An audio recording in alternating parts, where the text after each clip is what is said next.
Hello, this is Deliseo Rodriguez, and this is Arianism Today. Hope you guys are having a great week. Today, we're going to talk about misconduct in areas of discipline. We need to examine our methods of discipline and when it's appropriate, how do we do it, and all of that. So, first thing we want to look at is Colossians chapter 3.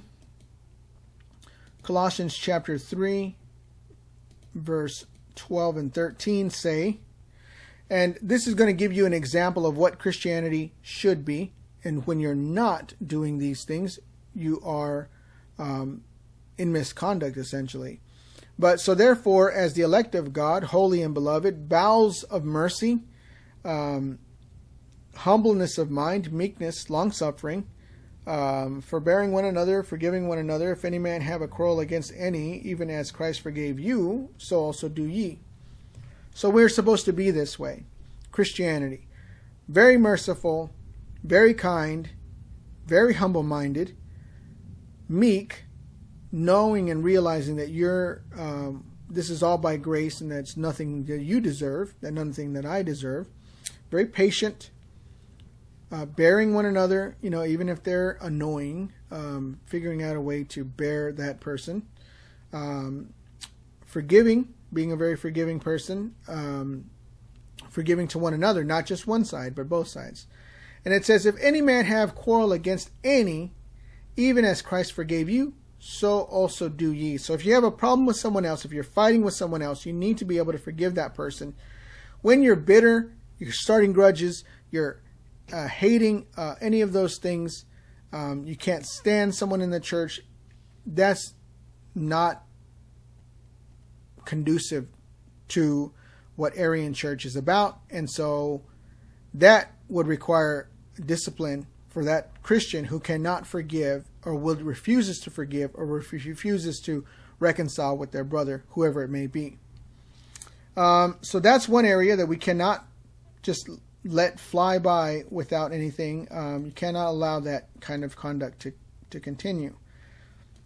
Then Romans chapter 16 verse 17 says, I beseech you, brethren, mark them which cause division and offenses contrary to the doctrine which ye have learned, and avoid them. So, in the church, there are wheat and tares in the church, unfortunately. And there are people who want to cause divisions and offenses, and some people want to be trying to take the throne, like I think it was Absalom was trying to take the throne from Solomon. You have all of these divisions where people want to, I want to be ruler, I want to be on top, there's a lot of reasons why people want to cause divisions in the church. They feel like they're more important, they feel like they're more, they teach better, they're a better person, they're holier, they're whatever. Honestly, in Revelation, Paul talks about in one of his books about how division in the Corinthian church is I'm from Apollos and I'm from Paul. They were arguing back and forth, and he's saying, look, the reason you're like that is because you're still carnal. You're just carnal. You're just thinking about fleshly things. You're not even spiritually minded. You need, the pure milk of the word. You should be eating steak by now, and you're just not developing well. And so these are Christians who are not maybe baby Christians, Christians who are not, spiritual Christians that are more worried about worldly things and status and power than anything else. So Christians like that you need to stay away from. And those who are teaching things that are contrary to the doctrine. Obviously, being divisive is contrary to the doctrine.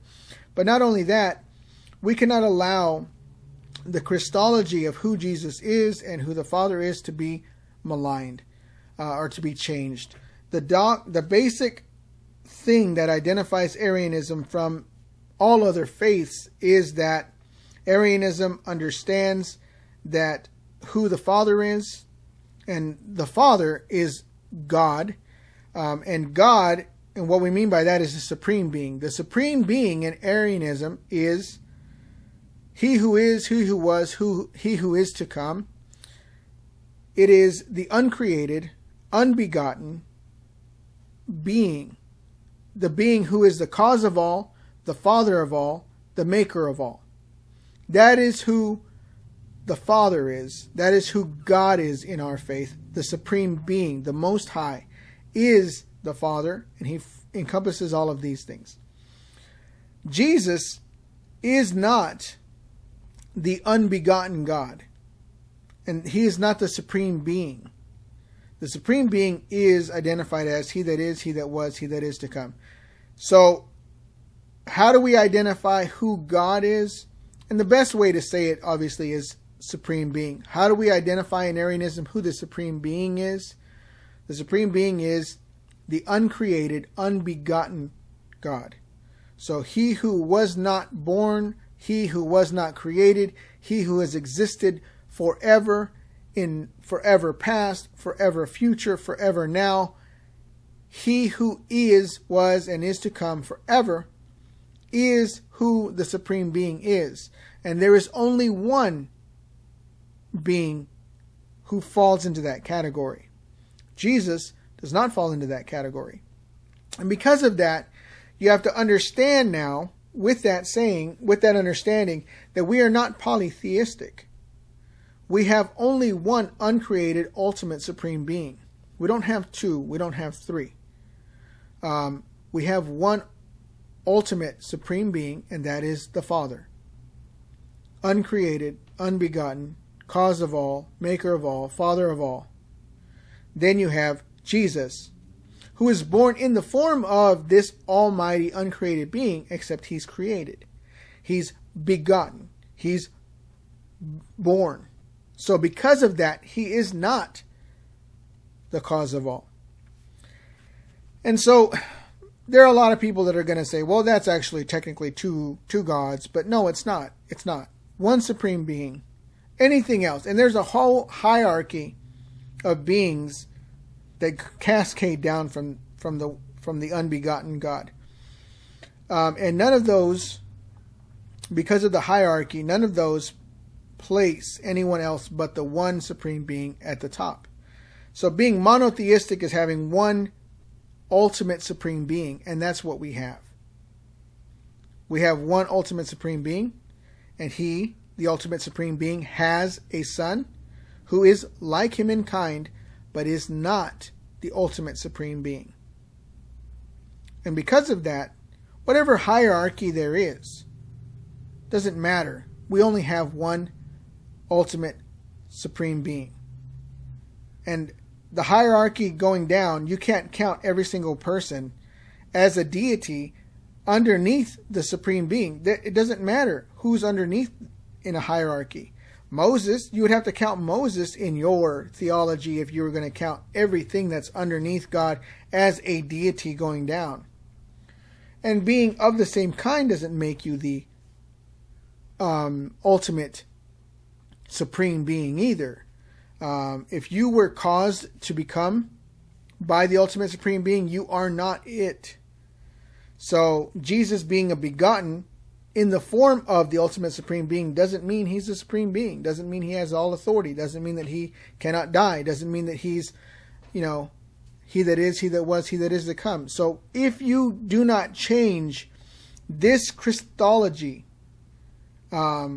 then you're in Arianism. If you decide to change this Christology into something else, then you veer away from the Arianism. Now, for a long time, Jehovah's Witnesses have been called Arians, but they are, I feel, just a little bit different in that they believe that Jesus is Michael the Archangel. That's also changing Christology. So I do not believe that that the Arianism believes that Jesus is an archangel or Michael the Archangel. That's not in the Christology. That cannot be added to the Christology. Otherwise, it's not Arianism anymore. It's Jehovah's Witness. So if you do not add to this, so Jesus was called messenger. People translate that to mean angel. I think messenger is honest, and when you put the word angel in there, you automatically think it's a heavenly being, which does not technically mean that it is a heavenly being. So as long as no one starts to try to teach and change this fundamental doctrine of who Jesus is, then you can build on it whatever you want, as long as the Christology of who Jesus and the Father is not changed. So people who are trying to divide and change and cause divisions and stuff, that's not part of what we want to do. So that's a place where discipline needs to be instituted. Those people who are trying to cause divisions and change things and change the Christology and everything else, those people may have to be disciplined, and if they don't change, excommunicated from the church. Not, trying to saying that, that's trying to destroy their lives, or, not like the Jehovah's Witness thing where you can't talk to your family members who are not Jehovah's Witness and all this and that. I don't think it needs to go to that extreme. But it does definitely need to go to where you're not attending church anymore, not attending the assembly, not trying to teach the assembly, not being recognized. But it's not like you can't talk to your family members or anything like that are Arian. It's not like that. And so a person who leads a life of sin and doesn't want to change, those people will need to be disciplined and need to be removed from the church. So, but now I have written unto you not to keep company if any man that is called a brother be a fornicator, covetous, or an idolater, a railer, a drunkard, an extortioner, which such as one not to eat. So it's saying, do not eat with this person, do not hang out with this person, essentially is what's being said. Don't hang out with them. You're not eating with them. You're not being chummy with them. Don't do that. For if some Arian Christian out there wants to say, you know what, I am,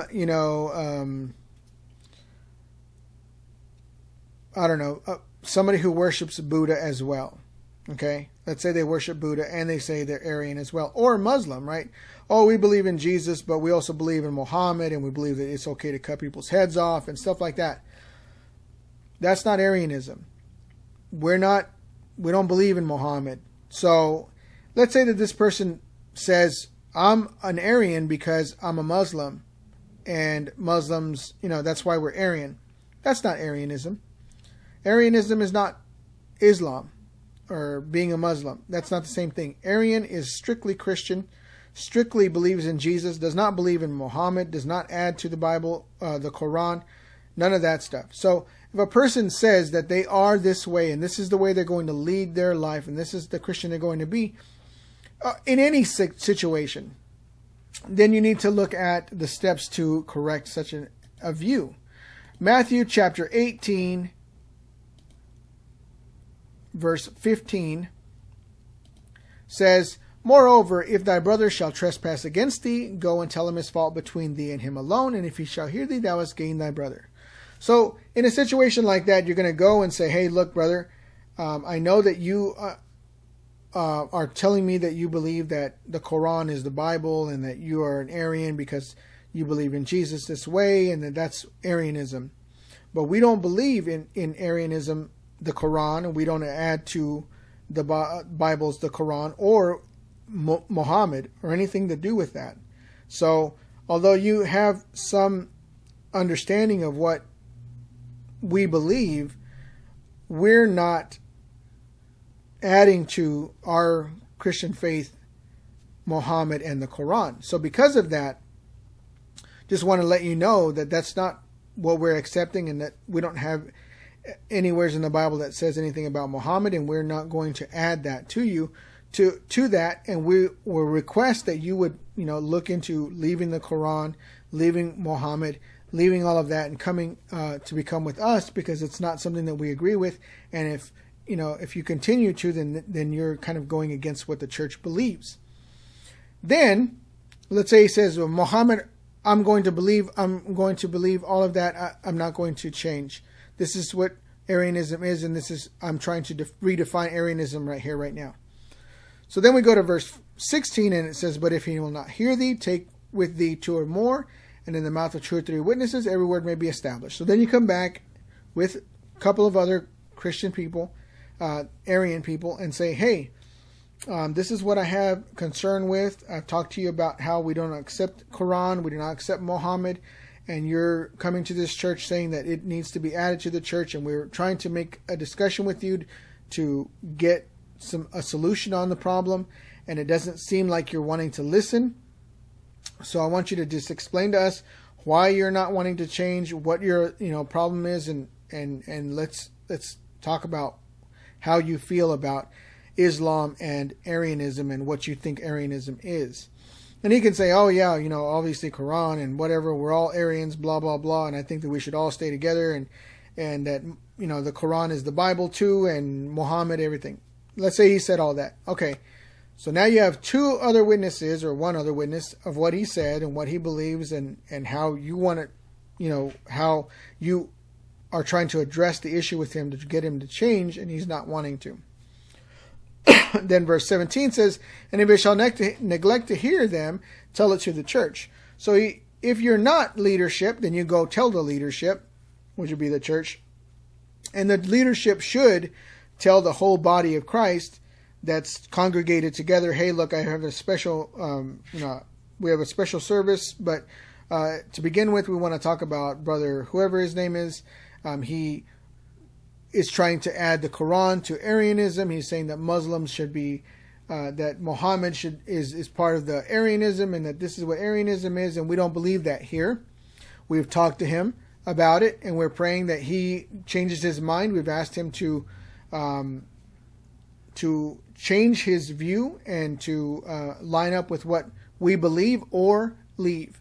And this is what we've proposed, and we want to let everybody know that we are working with him on trying to address the issue, and if it doesn't happen, then we'll have to have some other measures instituted for him.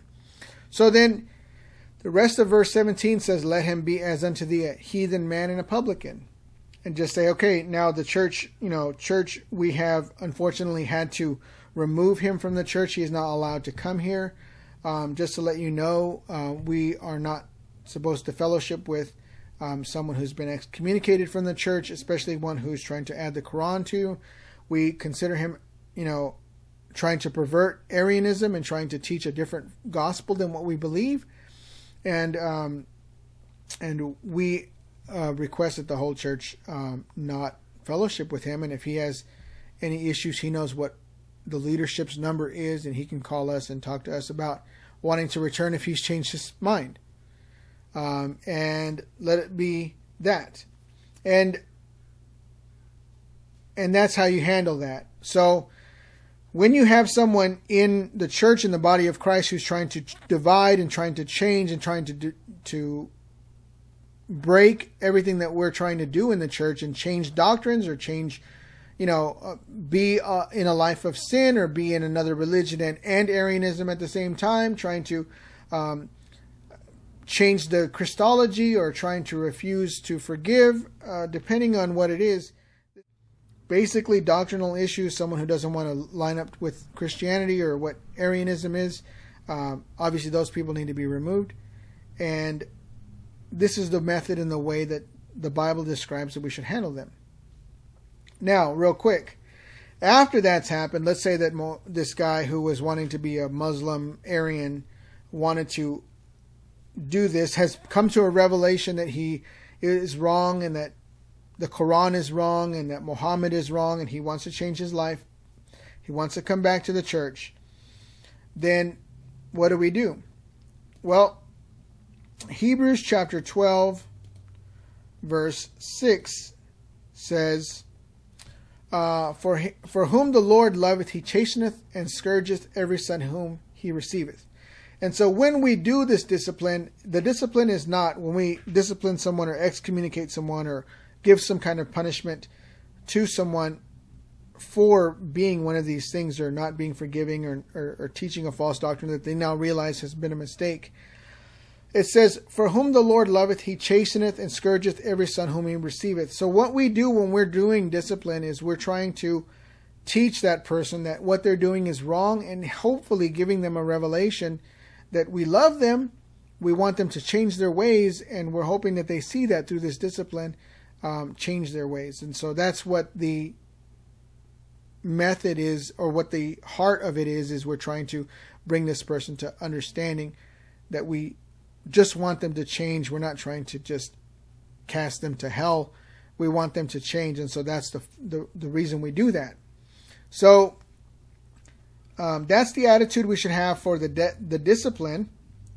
Galatians chapter 6, verse 1 and 2 says, Brethren, if a man be overtaken in a fault, ye which are spiritual, restore such a one in the spirit of meekness, considering thyself, lest thou be tempted. Bear ye one another burdens, and so fulfill the law of Christ. So if someone was overtaken in a fault, he was wanting to be a Muslim and wanting to add that to Arianism, and now he realizes that he's wrong, and he wants to repent of that, and he wants to come to you and tell, the leadership, wants to come and tell the leadership that he made a mistake. Yes, the Quran is not part of the church, in the Arian church, and that, yes, Muhammad is not the prophet, and he wants to change his ways and say, hey, look, forgive me. I'm sorry. I thought I was right, and I'm wrong. I ask for forgiveness.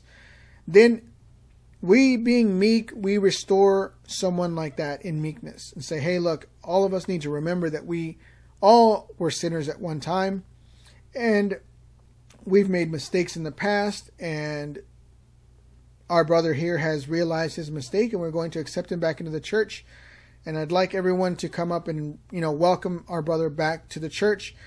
He's decided that, realize that Quran and Muhammad and all of that is not true faith, and that he's going to believe Jesus the way we do, and we accept him for that reason. And publicly restore him to the church.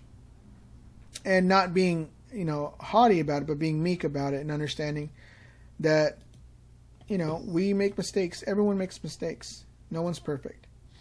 So then, 1 Thessalonians chapter 2, verse 10 says, you are witnesses, and God also, how holy and justly and unblamedly we have behaved ourselves among you that believe. So the leadership needs to be holy and just and blameless, and behave that way towards the rest of the church, and towards someone who wanting to restore their life to the church. So that's how we need to be. Just, we need to be forgiving. We need to allow people to come back if they've repented of their ways. If they haven't repented of their ways and they just want to come back, and they obviously haven't done that, then obviously we need to kick them out again, or say, hey, look, we can't allow you in because obviously you haven't changed. We would love to have you if you would just change, and because of that, we're just not going to. And, have a meeting about it with the rest of the leadership. Sit down and say, look, this is what we see, this is how, or interview him, or do something. But be willing to restore such a one in meekness, knowing that we all make mistakes, and he made a mistake, and he's changed his ways, and so we accept him as a brother now. That's the way we should be. That's the way we should be. So this is how we discipline. This is how we remove someone from the church. And then when they're restored, do it publicly. You kick them out publicly. You restore him publicly, that everyone knows, so that the word can get out. Hey, this guy's been accepted back into the church. So when they see him in the store or whatever, hey, brother, I heard, everything's changed. How's it going? Be a loving Christian to him. That's what we need to do. So that covers discipline and restoration. Obviously, we all know we make mistakes, and sometimes discipline is needed. It's not fun. It's not something we want to do. It's not something we're going to do lightly, but it's something that has to be done sometimes. And unfortunately, the devil likes to plant tares in the wheat, and that's the life we have to live now. And we just have to have a process by which we remove those people when it comes time to remove them. So, our Facebook page is Arianism Today. We have the group Arianism Today. Now we have the Facebook page for Arianism Today. We have the Twitter handle Arianism Today. The website is arianismtoday.com. The YouTube channel is Arianism Today. And I I ask you guys to just spread these videos out and help people to understand Arianism better. And as we grow in knowledge and understanding of the church and the way church should operate, and move forward and build the Arian church up better than before. Thank you. You guys have a great week.